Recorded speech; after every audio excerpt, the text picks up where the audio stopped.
श्री सच्चिदानंद सद्गुरु साईनाथ महाराज की जय। सद्गुरु श्री साईनाथ शरद बाबू जी की जय। రమణ పెరియ పురాణము వెంకటేశ శాస్త్రి. పురాణ ప్రసిద్ధి చెందిన వేదకాలపు ఋషుల నుండి భగవాన్ వరకు వారు ఏ సహజ స్థితిలో అయితే నిష్ఠులైపోయారో ఆ సహజ స్థితిని మనము కూడా తిరిగి పొందాలని వారి బోధలను వదిలి వెళ్లారు. ఎవరైతే ఆ బోధలు చదవటము గాని వినటము గాని చేస్తారో వారు తాము కూడా అదిగా ఉండాలని అనుకోవాలి. అది ఏదైనా మార్పు తెచ్చుకోవటం ద్వారా కాదు, కేవలం అదిగా ఎరుకగా మిగలటమే, అంటే లేక ఉండటమే. నేను ఎవరు అనే దాని ముఖ్య ఉపదేశం ఏమిటనంటే వైరాగ్యము లేదా కోరికలు లేకుండుట. ఇది వివేకము కంటే వేరు కాదు. కోరికలు లేకపోవటం అంటే మనసును బాహ్యంలోని ఏ వస్తువు మీదకు పోకుండా నిరోధించటమే. వివేకం అంటే ఏ వస్తువు కనపడకపోవటమే. ఇంకొక రకంగా చెప్పాలనంటే హృదయాన్ని తప్ప ఇతరమైన ఏ వస్తువును కోరకపోవటమే. వైరాగ్యము లేదా కోరికలు లేకుండుట, హృదయాన్ని వదలకుండా ఉండుటయే వివేకము, అంటే నిత్యానిత్య వస్తు వివేచనము. భగవాన్ గొప్ప భక్తులలో ఒకరు. నిరాడంబరంగా అణుకువతో ఉండే వ్యక్తి. ఆయన ఈ రెండింటిని, పూర్తి వైరాగ్యాన్ని, చక్కటి వివేకాన్ని సహజ లక్షణాలుగా కలిగి ఉండేవారు. ఆయన చాలా ప్రత్యేకమైన వ్యక్తి. ఆయన ఎవరో కాదు, వెంకటేశ శాస్త్రి గారే. ఆయనను మేము శాస్త్రి మామ అని పిలిచేవాళ్ళం.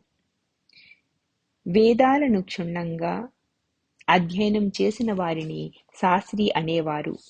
ఆయన ప్రపంచంలోనే జీవించిన దానినేమాత్రం అంటకుండా ఉండేవారు. ఎల్లవేళలా వివేకంతో ఉండి పనికి వివేకానికి వైరుధ్యం లేదు అని చూపారు. శాస్త్రిమామ భగవాన్కు దూరపు బంధువు. ఆయన చిన్నపిల్లవాడుగా ఉన్నప్పుడే తల్లి చనిపోవటం వలన తండ్రి రెండవ వివాహం చేసుకున్నారు. సవతి తల్లి తరచుగా చిత్రహింసలు పెట్టినా ఆమె దురాగతాలు అన్నింటినీ మౌనంగా భరించేవారు. ఆయనకు 3 ఏళ్ల వయసు ఉన్నప్పుడు ఆయన చేతిని మెలితిప్పి పొయ్యిలో పెట్టింది. ఆయన చేతివేళ్లు శాశ్వతంగా దెబ్బతిన్నవి. ఆ భయంకర హింసను ఆయన నోరు మెదపకుండా భరించారు. ఆయన తండ్రి తన భార్య పద్ధతుల్లో మార్పు తేలేక దక్షిణాదిన ఉన్న కేరళలోని కొచ్చి అనే ఊరిలో పాఠశాలలలో చేర్చారు. అక్కడైనా ఆయన సుఖంగా ఉంటారని తండ్రి భావించారు. హాస్టల్ వసతితో ఉండే ఆయుర్వేద పాఠశాల, అంటే బోర్డింగ్ స్కూల్లో తండ్రి ఆయనను చేర్పించారు. ఆ పాఠశాలలలో జ్యోతిష శాస్త్రము కూడా నేర్పేవారు. అదృష్టవశాత్తు అక్కడి ఉపదేశకుడు, అంటే ఉపాధ్యాయుడు, కొచ్చి రాజకుటుంబమునకు పెద్ద. ఆయన ఒక గొప్ప జ్యోతిష శాస్త్రవేత్త, ఆయుర్వేద వైద్యుడు కూడా. శాస్త్రిమామ కూడా అద్భుతమైన తెలివితేటలు కలవారు.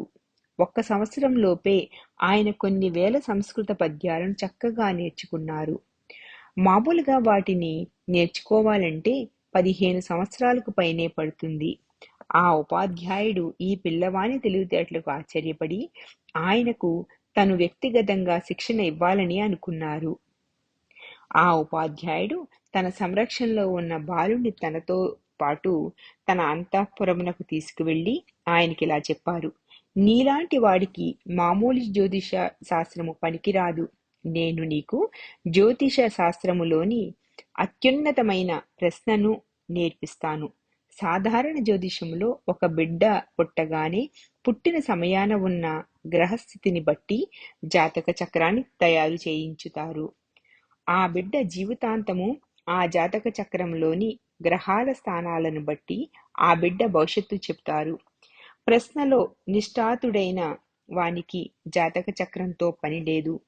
ప్రశ్న అడిగిన టైమును బట్టి పేరు, ప్రశ్న అడిగిన వ్యక్తి ఏ దిక్కుకు ముఖం పెట్టి కూర్చున్నది అనే విషయాన్ని బట్టి, ఏ ఊరు నుండి అతడు వచ్చాడు, ప్రశ్నలోని మొదటి అక్షరము, ప్రశ్నలోని మొదటి మాట అను వానిని బట్టి ఈ శాస్త్రజ్ఞుడు తన మనసులోనే ఆ వ్యక్తి జాతక చక్రమును తయారు చేసుకుని తన లోపలి అంతఃచేతనను తట్టి సమాధానం కొరకు వేచి ఉంటారు. అప్పుడు భవిష్యద్వాణి లోపల నుండి వస్తుంది. ఇది చాలా ఖచ్చితంగా నిజమై ఉంటుంది.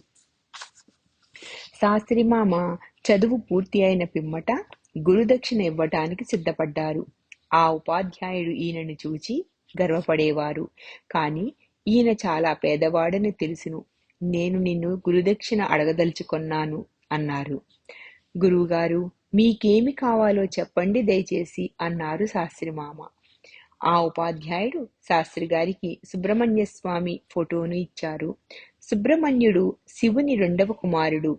జ్ఞానానికి, మౌనానికి, వైరాగ్యానికి ఆయన ప్రతిరూపం. ఆయనను పూజించు ఆయన నీ జీవితమంతా నీకు మార్గాన్ని చూపిస్తారు. అదే నీ నుండి నేను కోరుకునే గురుదక్షిణ. శాస్త్రి మామ ఉపాధ్యాయుల వారికిచ్చిన కానుకను ఆశీర్వాదంగా భావించి తన గ్రామానికి తిరిగి వచ్చారు. ఆయన చాలా ప్రఖ్యాతిగాంచిన తిరుగులేని సంపన్నుడైన జ్యోతిష్కుడు అయినాడు. ఆయన చెప్పిన జ్యోతిషము చాలా నిక్కచ్చిగా నిజమయ్యేది.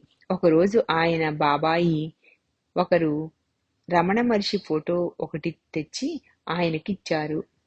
ఆయన ఆ ఫోటోని ఎంత గౌరవంతో తన పూజా గదిలో సుబ్రహ్మణ్య స్వామి ఫోటో పక్కన ఉంచారు. ఒకరోజు ధ్యానంలో ఉన్న ఆయన కనులు తెరిచేటప్పటికి భగవాన్ ఫోటో సుబ్రహ్మణ్య స్వామి ఫోటోగాను, సుబ్రహ్మణ్య స్వామి ఫోటో భగవాన్ ఫోటోలలాగాను కనిపించాయి. అది కలో లేక దర్శనమో, ఆ మార్పును ఆయన దాదాపు అరగంట సేపు గమనించారు. అప్పుడు ఆయనకు ఇలా అనిపించింది, మానవ రూపంలో ఉన్న సుబ్రహ్మణ్య స్వామి తనకు జీవితమంతా మార్గదర్శకం చెయ్యాలని తన గురువుగారు కోరుకుని ఉంటారు. అందుకని ఆయన 1917లో స్కందాశ్రమానికి వచ్చారు. ఆయన వచ్చి రాగానే అమ్మ అళగమ్మాళ్ ఆయనను తన బంధువుగా గుర్తించారు. భగవాన్ కూడా, అవును నేనెరుగుదును, ఇతను సుబ్బు వాళ్ళ కుమారుడు అన్నారు. భగవానును కలుసుకొనక ముందు ఆయన భక్తులలో ఎక్కువ మంది ఆయన ఆధ్యాత్మిక ఔన్నత్యాన్ని గురించి ఎరుగరు. అందుకని భగవాన్ విశిష్టతను గూర్చి ముందుగానే ఏ అభిప్రాయము ఉండదు వారిలో. కాని వారందరూ ప్రథమ పరిచయంలోనే ఆయన వైశిష్ట్యాన్ని గుర్తించారు. అలాగే శాస్త్రిమామ కూడా భగవానుని చూడగానే తన దైవాన్ని, గురువుని కనుగొన్నాననుకున్నారు. వైరాగ్యానికి, వివేకానికి, మౌనానికి ప్రతిరూపమైన దైవాన్ని ఆయనలో చూశారు. అప్పటికింకా భగవాన్ ఒక్క మాట కూడా మాట్లాడలేదు ఆయనతో. తాను ఎంచుకున్న జ్యోతిష శాస్త్ర విభాగమైన ప్రశ్న ఖచ్చితమైన ప్రామాణికమైన శాస్త్రమని ఆయన నమ్మకం. ఆయన ధైర్యం కూడగట్టుకుని భగవాన్ వద్దకు వెళ్ళి ఎంతో అణుకువతో కానీ పూర్తి దృఢ నమ్మకంతో ఈ క్రింది ప్రశ్నను అడిగారు. భగవాన్, జ్యోతిష శాస్త్రము అన్ని శాస్త్రాల కంటే ఉత్తమమైనది, ఖచ్చితమైనది కదా? నెమ్మదిగా నిశ్చయంగా భగవాన్ సమాధానమిచ్చారు. ఆత్మకు సంబంధించిన శాస్త్రము అన్ని శాస్త్రముల కంటే ఉత్తమమైనది. అప్పటికి శాస్త్రి మామ తన వృత్తిలో మంచి ఉచ్చస్థానంలో ఉన్నారు. ఆయన చెప్పిన ప్రతి జ్యోతిష్కానికి భారీగా పారితోషికం ముట్టేది. ఆ విధంగా ఆయన బాగా డబ్బు సంపాదించి ధనాన్ని కూడబెడుతున్నాడు. గురువుగారి మాటలు ఆయనలో వైరాగ్య బీజాలను నాటాయి. అనుక్షణం మారిపోతుండే ఈ ప్రపంచంలో జీవించడం నిరర్ధకం అని భావించి ఆయన తన గురువు వద్దనే ఉండిపోదామనుకున్నారు. కానీ హిందూ ఆచారం ప్రకారం సన్యసించే ముందు తల్లి, తండ్రి లేదా పెద్దల సమ్మతిని పొందాల్సి ఉంటుంది. అందుకని ఆయన భగవాన్ తల్లిగారి వద్దకెళ్ళి, నేను ఈ ప్రాపంచిక విషయాలను త్యజించి భగవాన్ వద్ద ఉండిపోదాం అనుకుంటున్నాను అన్నారు. అమ్మ ఆశ్చర్యంతో అన్నారు, నీ చిన్నతనంలోనే ఒక అమ్మాయిని నీకు భార్యగా మేము నిశ్చయించేశాం కదా, ఆమె నీ కొరకు వేచి ఉన్నది. నువ్వు పెద్దల నిర్ణయాన్ని గౌరవించవలను కదా, అన్నీ వదిలి నువ్విక్కడకు ఎలా వస్తావు అన్నారు. శాస్త్రి మామ భగవాన్ వైపు చూశారు. భగవాన్ కూడా ఆమె మాటలను ఆమోదిస్తున్నట్లుగా చిరునవ్వు నవ్వారు. శాస్త్రిమామ తిరిగి తన గ్రామానికి వెళ్లి విశాలాక్షి అని పేరుగల ఆ అమ్మాయిని వివాహం చేసుకున్నారు. ఆమెను సాలా అని పిలిచేవారు. ఆయన తరువాత కొద్ది సంవత్సరాల పాటు అపజయ మెరుగని జ్యోతిష్యునిగా చాలా సంతోషంగా గడిపారు. ప్రశ్న శాస్త్రంలో ఆయనకు గల పాండిత్యానికి ఇది ఒక ఉదాహరణ. ఆయన వివాహం చేసుకున్న తరువాత ఎక్కువసేపు పూజ గదిలోనే గడిపేవారు. ఒకసారి ఆయన ఇంటికి ఒక వ్యక్తి వచ్చారు. ఆయన భార్య నాగప్ప చెట్టియార్ గారు వచ్చారు అని చెప్పారు. శాస్త్రిమామ కూర్చున్న చోటు నుండి లేవకుండానే ఇలా జవాబిచ్చారు. ఆయన తన వజ్రపు ఉంగరాన్ని పోగొట్టుకుని నౌకరు కాజేశాడని అనుమానిస్తున్నారు. ఎవరినీ అనుమానించవద్దని ఆయనకు చెప్పు. ఆయన పెరట్లో తన వస్త్రములు జాడించుకుంటున్నప్పుడు ఆయన వజ్రపు ఉంగరం జారిపోయింది. అది ఇప్పుడు వారి పెరట్లో బావి వద్ద గల అరటి చెట్టు కింద ఉన్నది. ఈ జ్యోతిష్యము నూటికి 100 పాళ్ళు నిజమని నిర్ధారణ అయింది. అంత ఖచ్చితంగా ఆయన పనిచేసేవారు. పోలీసులు కూడా నేరస్తుల జాడ కనుగొనడానికి ఆయన సాయం కోసం వచ్చేవారంటే ఆశ్చర్యం లేదు. కొంతకాలానికి వారికి ఒక పుత్రుడు కలిగాడు. ఆయన కొడుకు జాతక చక్రం పరిశీలించి అతడు 19 సంవత్సరాలలోపే మృతి చెందుతాడని కనుగొన్నారు. తనకు వేరొక కుమారుడు కలిగే యోగం లేదని కూడా ఆయనకు తెలిసింది. ఆయన ఆ విషయాన్ని భార్యకు చెప్పకుండా దుఃఖాన్ని పట్టలేక ఉపశమనం కోసం రమణాశ్రమంలోని భగవాన్ వద్దకు వచ్చారు. భగవాన్ కొండపైకి వెళ్తున్నప్పుడు శాస్త్రిమామ ఆయనను అనుసరించి తన కుమారుని జాతకం గురించి చెప్పారు. కొంత దూరం వెళ్లిన తరువాత భగవాన్ ఆయన వైపు చూచి ఇలా అన్నారు, నువ్వు దక్షిణాన కేరళలో ఉన్నావు కదా, కొచ్చిలో నువ్వు అక్కడ సమృద్ధిగా ఉండే పనస పండ్లను చూసే ఉంటావు. పనసపండు ప్రత్యేకత ఏమిటనంటే అది మాను నుండి వస్తుంది. కొమ్మలకు కాయ కాసే సమయానికి అనేక మొగ్గలు వస్తవి, కానీ కొన్ని మాత్రమే నిలుస్తాయి, మిగిలినవి రాలిపోతాయి. ఆ చెట్టు చివరకు కొద్ది కాయలను మాత్రమే కాస్తుంది. పెద్దదిగా ఆరోగ్యంగా ఉండే కాయల కోసం ఒక్కొక్క పెద్ద కాయకు చుట్టూ ఉండే 50-60 మొగ్గలు పిందెలు రాలిపోతాయి. శాస్త్రిమామకు భగవాన్ తన కుమారుని రక్షించరు అనే విషయం అర్థమైంది. ఆయన భగవాన్కు సాష్టాంగ నమస్కారం చేసి తన గ్రామానికి బయలుదేరారు. వెళ్లే ముందు భగవాన్ పాదాలు పట్టుకుని ఏడుస్తూ, నాకు రక్షణ ఎక్కడ, నాకు అనే దానిని ఉటంకించారు. నాకు రక్షణ ఎక్కడ, నాకు ధైర్యాన్ని ఇవ్వండి అని అడిగారు. భగవాన్ అప్పుడు తను విరూపాక్ష గుహలో వ్రాసిన పద్యం హృదయ కుహర మధ్యే అనే దానిని ఉటంకించారు. హృదయం అనే గుహ మధ్యలో నేను అంటూ ఏకము అద్వితీయము అయిన బ్రహ్మము ప్రకాశిస్తూ ఉంటుంది. లోతైన ఆత్మాన్వేషణ ద్వారానో మనసును శ్వాస నిరోధం ద్వారా స్వాధీనపరుచుకుని లేక అధీనంలో ఉంచుకుని హృదయంలో స్థితుడవు కమ్ము. ఇది వినటంతోడనే తన ఎదుట 2 మార్గాలున్నవని, అవి ఒకదానికొకటి పరస్పర పూరకాలని. ఒకటి ఆత్మాన్వేషణ, రెండవది సంపూర్ణ శరణాగతి. ఆత్మాన్వేషణ చేయాలనంటే పరిపూర్ణ శరణాగతి చెందాలి. శరణాగతి చెందాలంటే ఆత్మాన్వేషణ చెయ్యాలి అని పూర్తి విశ్వాసం కలిగింది. ఇంటికి వెళ్ళగానే ఆయన భార్యతోనూ కుమారునితోనూ ఇలా చెప్పారు, నేను నా గురువు గారి వద్దకెళ్ళి ఆయనతో కలిసి ఉండదలుచుకున్నాను. కానీ నేను మిమ్మల్ని గతిలేని స్థితిలో వదిలి వెళ్ళను. మీరిద్దరూ సుఖంగా ఉండడానికి కావలసిన ఏర్పాటు చేస్తాను. ఆ తరువాత నేను వెళ్ళిపోతాను. ఇది నా తుది నిర్ణయం. ఆయన భార్య సామాన్యమైన చదువులేని పల్లెటూరి మనిషి అయినప్పటికీ వివేకవంతమైన సమాధానం ఇచ్చింది. మీరిదంతా వదిలి ఒక ప్రదేశానికి వెళ్తున్నారనంటే ఆ ప్రపంచము దీనికంటే మంచిదయే ఉంటుంది. మీరు నన్ను కూడా ఎందుకు తీసుకుని వెళ్ళరు? నన్ను తక్కువ చోట ఎందుకు వదిలిపెట్టదలిచారు? శాస్త్రిమామ ఆశ్చర్యంతో అడిగారు. మరి మన పుత్రుడి మాట ఏమిటి? నువ్విక్కడ ఉండి అతనిని పెంచాలని కోరుకుంటున్నావనుకున్నాను. దానికామె, నేను వాడిని నా తమ్ముడి ఇంట్లో వదిలి మీతో వస్తాను అన్నది. హిందూ కుటుంబాలలో బంధువులు ఇటువంటి బాధ్యతలను సంతోషంగా తీసుకుంటారు. వాటిని బరువుగా భావించరు. శాస్త్రిమామ ఆమెను ఇలా హెచ్చరించారు. నేనక్కడికి యాచకుడిగా వెళ్తున్నాను. అక్కడ నేను జ్యోతిష్యం చెప్పి డబ్బు సంపాదించను. నేను నా గురువు గారితో పూర్తి వైరాగ్యంతో ఏ విధమైన కోరికలు లేకుండా జ్ఞానార్జాన్ని ధ్యేయంగా ఉంటాను. గురువుగారు ఏ విధంగా చెయ్యమంటే ఆ విధంగా చేస్తాను. నా భోజనం కానీ తలదాచుకునే చోటు గాని ఎలా వస్తాయో నాకు తెలియదు. ఆమె స్థిర నిర్ణయంతో అన్నారు. మీరు కష్టమే పడతారో సుఖమే పడతారో, ఏదైనా విజయం సాధిస్తారో పరాజయమే పొందుతారో దానినే నేను పంచుకుంటాను. హిందూ ధర్మం ప్రకారం ఈ విధంగా భర్తను కోరే అధికారం భార్యకుంటుంది. ఆమె ఆయనతో పాటు ఏ కష్టమైనా పడడానికి సిద్ధపడినప్పుడు శాస్త్రి మామకు అడ్డు చెప్పడానికి ఏమీ మిగలలేదు. వాళ్ళు రమణాశ్రమానికి చేరుకున్నారు. ఆ రోజులలో స్త్రీలు ఆశ్రమంలో ఉండరాదు అనే నియమం ఉండేది.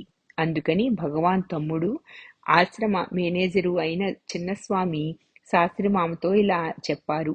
నువ్వు మాతృభూతేశ్వరాలయంలో పూజాధికాలు నిర్వర్తించు.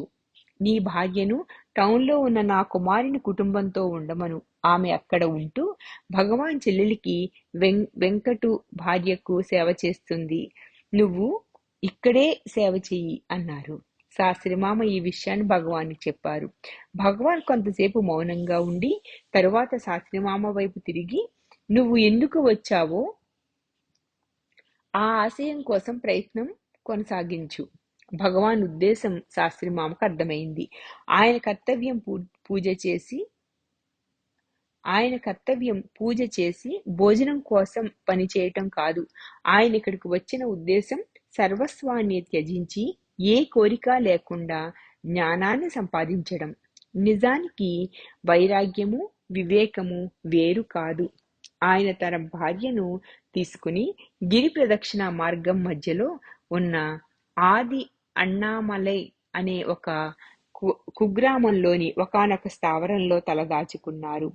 ప్రతిరోజు భార్యాభర్త గిరి చుట్టూ తిరిగి భగవాన్తో పగలంతా గడిపి ఆశ్రమ భోజనానికి ఆశించక ఉండేవారు.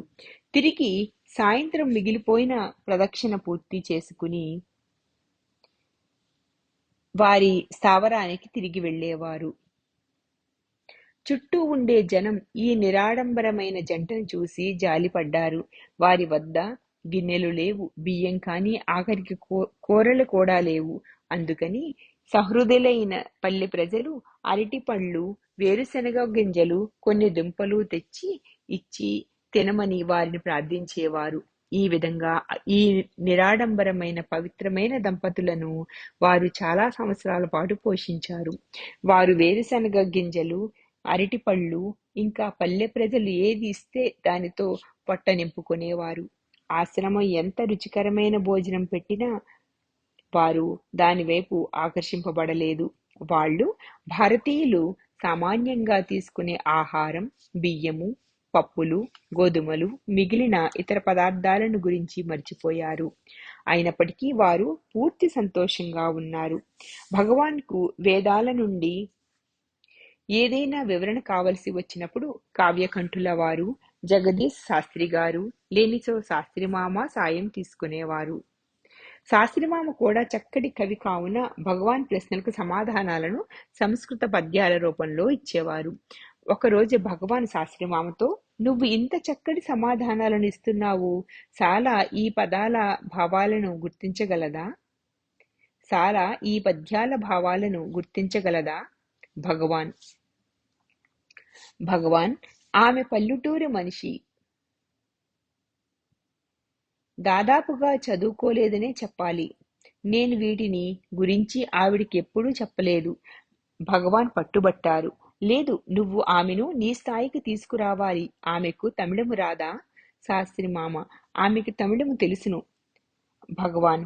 అయితే నా కోసం సంస్కృతంలో వ్రాసే వాటినన్నిటినీ ఆమె అర్థం చేసుకునేటట్లు సులభమైన తమిళంలోకి అనువదించి ఆమెకు వివరించు. నా చిన్నతనంలో శాస్త్రిమామ భగవాన్ బోధల మీద ఎన్నో పాటలు వ్రాసారని నాకు తెలుసు. ఎందుకంటే మా తల్లిగారు వాటిని పాడి మాకు వినిపించేవారు. ఆ పద్యాలు సులభమైన భాషలో చక్కగా ఉండేవి. వాటిలో నేను ప్రత్యేకంగా ఇష్టపడే పాట ఒకటి ఉండేది. అది ఆ విధంగా జరిగేది: కాల్ కాల్కండు వంగి దువిర్, అంటే కాల్కండు గురివర కాల్కండు వం- వంగి దువిర్ కాల్కండు గురువ గురువర గురుపర కాల్కండు వంగి దువిర్. కాల్కండు అంటే పటిక బెల్లము. అనువదిస్తే దాని అర్థము: తీసుకోండి ఉచితంగా, పవిత్రమైన గురువు పాదాల నుండి ఉచితంగా లభించే పటిక బెల్లాన్ని తీసుకోండి.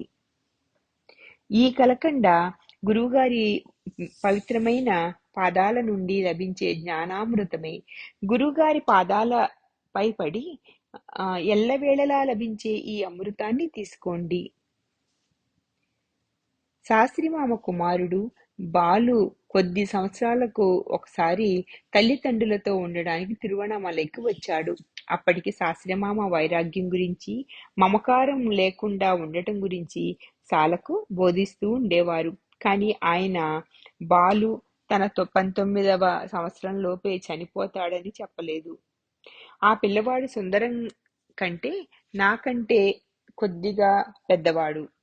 అలా ఒకసారి అతను వచ్చినప్పుడు శాస్త్రిమామ చాలా: నా తల్లిదండ్రులు సుందరం అంటే మా అన్నయ్య, మణి అంటే మా తమ్ముడు, భగవాన్ సోదరి బాలు, నేను కలిసి ఫోటో కూడా తీయించుకున్నాము. ఈ ఫోటో ఇప్పుడు పురాతన వస్తువుల శాలలో ఉంది. శ్రీ సచ్చిదానంద సద్గురు సాయినాథ్ महाराज की जय. सद्गुरु श्री साईनाथ मुनि शरद बाबू जी की जय.